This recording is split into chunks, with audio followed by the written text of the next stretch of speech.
ทักทายสบายดีเบิร์ดสุขคนมื้อนี้สิพามาเฮ็ดหมูฝอยเด้อเฮ็ดหมูฝอยไว้กินเนาะจากซีนที่ว่าเหลือเฟือเฮาบ่อยากแล้วเฮามาเฮ็ดหมูฝอยนะพี่น้องจะได้หมูฝอยหอมๆแซ่บๆไว้กินกุ้มโดนอีกพี่น้องอันนี้เป็นซีนที่เหลือเฟือน้ำเฮ็ดหมูฝอยยงๆแซ่บๆจังซี่เลยสูตรนี้เก็บไว้ได้โดนนะพี่น้องเฮาไปเฮ็ดกันเลยเนาะอันนี้มันหม้อเฟอที่ว่าค่อยกินน้ำมันเบิดเนาะก็ยังสิมีตอนซีนตอนอย่างนี้นะพี่น้องตอนซีนเปื่อยนะเฮาบ่อยากทิ่มนะเฮาก็ไปเฮ็ดหมูฝอยเนาะนี่ค่อยสิพาเฮ็ดหมูฝอยเด้ออัน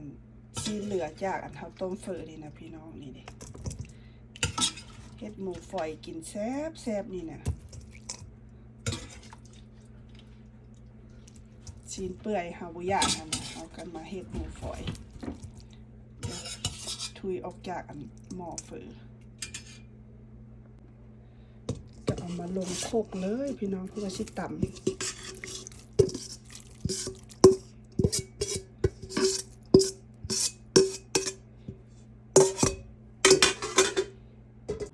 ก่อนสิตำเฮาก็เลือกเอาสิ่งที่เฮาบ่ต้องการออกก่อนเนาะก็คืออันมันจะเป็นอันผักเป็นนางเป็นหยังหั่นนะเฮาก็เก็บออกก็มาตำให้มันมุนๆเลยพี่ตำจนฝอยจนมุนอ้อมยอบพุ่นล่ะพี่น้องประมาณนี้แหละ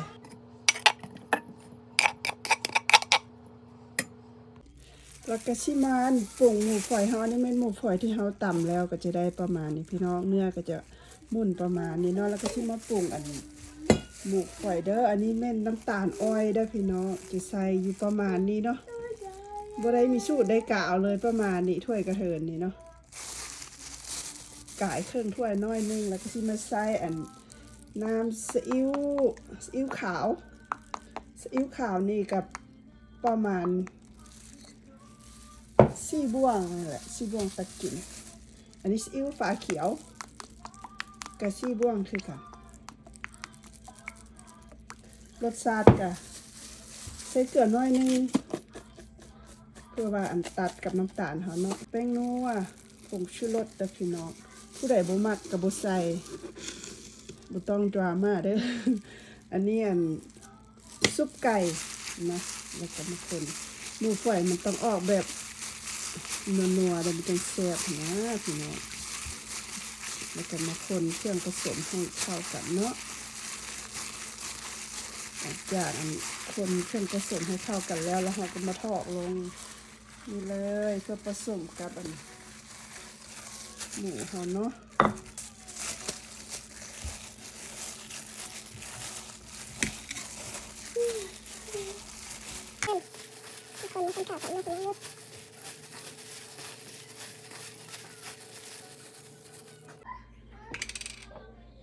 ใส่น้ำมัน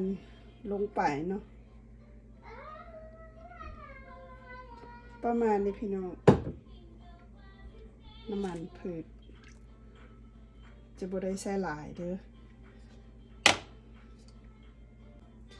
แล้วก็หัวหอมแดงลงไปหัวหอมแดง8 หัวเด้อพี่น้อง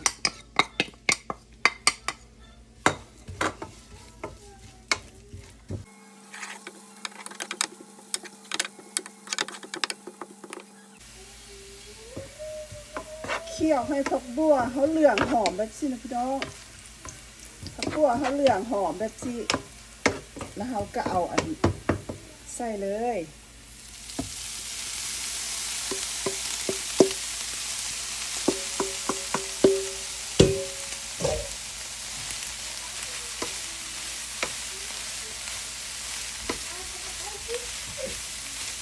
มีเสียงฟดจอดๆอยู่นะหมายความว่านะซีนทำยังเปียกอยู่ก็ใส่ไฟแห้งไปโลดพี่น้องเลยมันจะค่อยโบได้เทคไทม์โบได้ใช้เวลาโดนหนะค่ะมันยังมีเสียงฟดอยู่หมายความหมูเขามียังซุ่มอยู่นะเราก็ใส่ไฟแห้งไปโลดกันเสียงฟดมันค่อยลงเขาจะค่อยรีบไฟลงตามเสียงฟดของซีนนี่เนาะพี่น้องเนาะ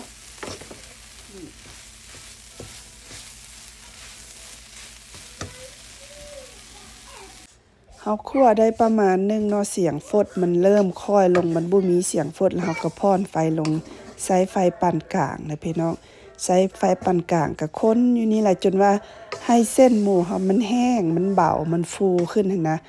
มันแห้งเอาตามที่เราต้องการคันเฮาคั่วแห้งๆมันก็จะเอาไว้ได้โดนนะมันก็จะกุ้มโดนเนาะพี่น้องเนาะคันผู้ใด